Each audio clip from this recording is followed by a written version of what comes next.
Hi, this is Theo from PocketBlocks.com. Today's video is in response to someone's question.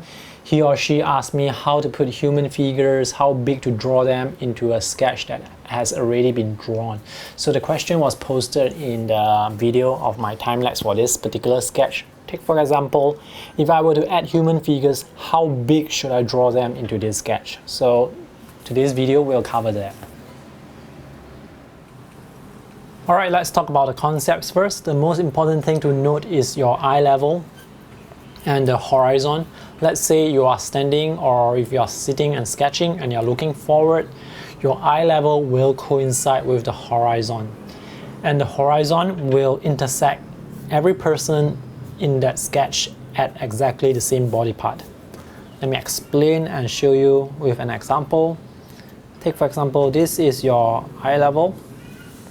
You are this person here, and you're standing, so your eyes are somewhere around here. Every person in this sketch here, their eyes are going to coincide at this horizon level, which is also happens to be at your eye level. So I'm not going to draw any people because I have already drawn them in paper cutouts of people in different sizes, and I have placed blue tack behind so that I can stick anywhere I like. So remember the concept, the horizon should always intersect everybody at the same body part, in this case the eyes. So you can put a person here,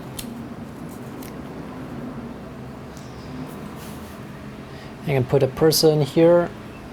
This is a very small person. Maybe a person here and some person here. And this scene will look correct because people further back are small and people who are standing closer to you are actually much bigger. So let's say if your eye level has changed, you're now sitting down and sketching. So you are somewhat lower. Let me draw the eye level again, the horizon. So now you're sitting on a bench, and when you look forward, your eye is level with, let's say, the hips of the people, so which is somewhere around here.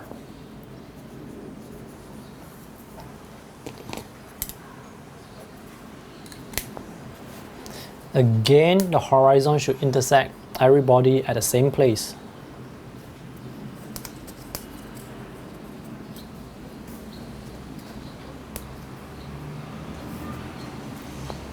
So this would look correct because of the perspective. Now you can draw in the perspective line, maybe a vanishing point here. The vanishing point can be anywhere actually, it can be here as well. Or you can draw in the shadow of people just to make them feel more grounded.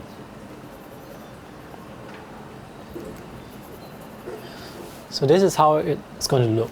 So the concept really is very simple. So how do we apply it to our sketch?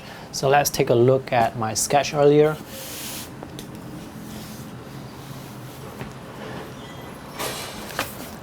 There are actually two people standing here. I'm not sure if you can see them. Let me zoom in. They're standing right here. And where is the horizon line? In this case, I was actually sitting down, so I'm on level with this line here that goes across horizontally.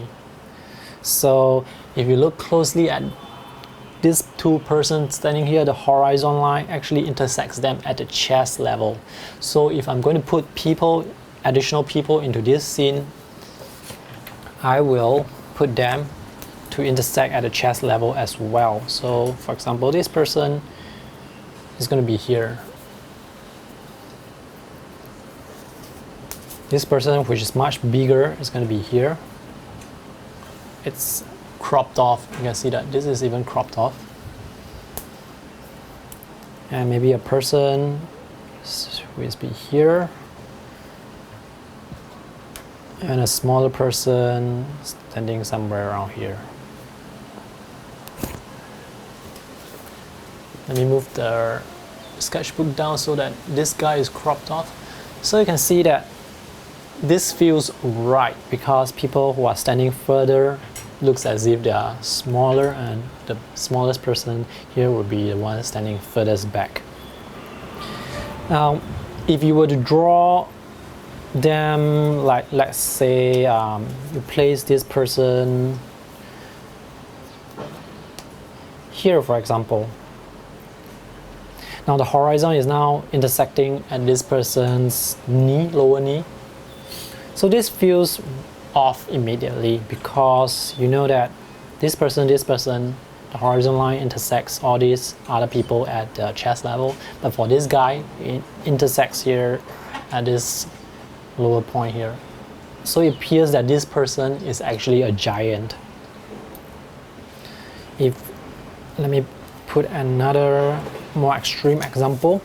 Let's say if you draw a person here. Again, it intersects at the shoe, very low level here. So this is really going to look like a giant. And the reason for that is because of where the feet is. So when you draw the feet at a certain point, you have to make sure that the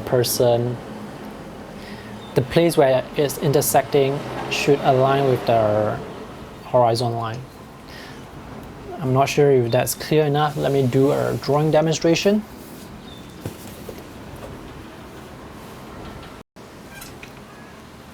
It does not matter where you draw the feet. Say for example, if you want to draw the feet here,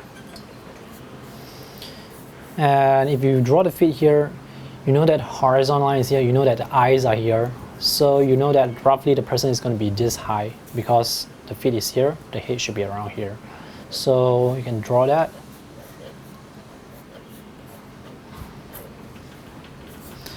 If you draw the feet here, then same thing, the eyes are going to be around here. So you can draw something like this. If you draw the feet here, the eyes are still going to be at the horizon. So it'll be like that. So what happens now if you draw, let's say, if you are now seated down, for example, and now their horizon intersects at their hips. So same thing, you can draw the feet here.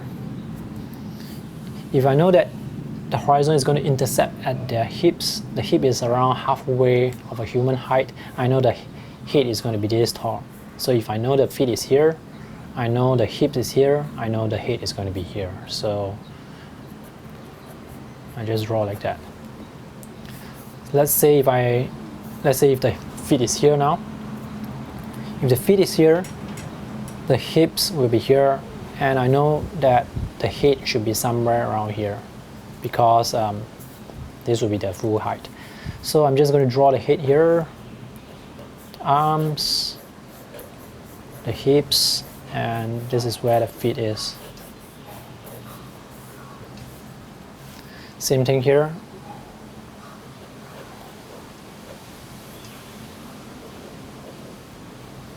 And here, again, the hip is here and the feet is here. Hips here, this will be the height of the person. Let's take a look at another example.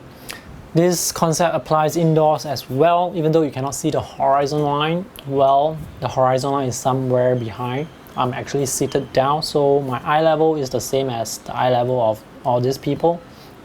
So it runs across like this. So when you're drawing people, make sure all their eyes are at the same level. And this lady here, she is a bit lower. If she's a bit shorter or she's tilting her head down, her eye level will be lower. So when you draw it, her lower, it will give the impression that she's either shorter or she's tilting her head down. And let's take a look at another example earlier.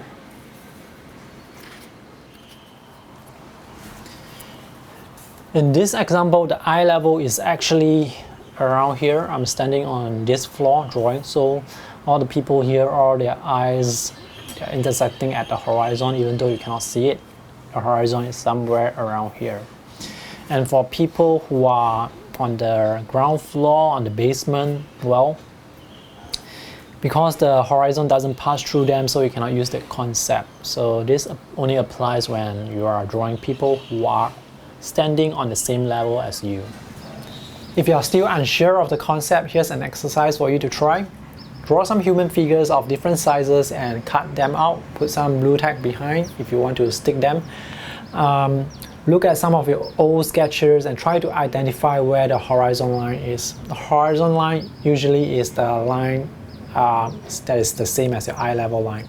So the horizon line will cut through every person at the same level. If they cut through the eyes, then every person or the eyes should be on the horizon.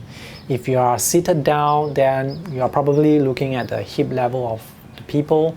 Then the horizon will cut through all the hip levels of all those people. So you can just rearrange your paper cutout onto your scene. Another exercise that you can try is to go to a place outdoors where there are a lot of people, for example, a bus stop, a train station. Stand there and try and locate your horizon line. If you cannot see it, it doesn't matter, it's just right in front of you. And try and notice where all the people, where all their eyes are. They should pass through the horizon line. And then try and find a bench, or maybe you can just squat down, move down lower and go for the hip level. So now you are looking at the hip level again. You will see probably that the horizon line will cut through the hip level of every person that is in front of you. So these are two exercises that you can do very easily to help you understand the concept of eye level and horizon. So that's all for my video today. If you have any questions, feel free to ask them in the comment section. If you have not subscribed to my YouTube channel, do so for more sketching techniques, sketchbook reviews, art product reviews, and a lot of sketching goodness. Thanks for watching. See you in the next video. Bye.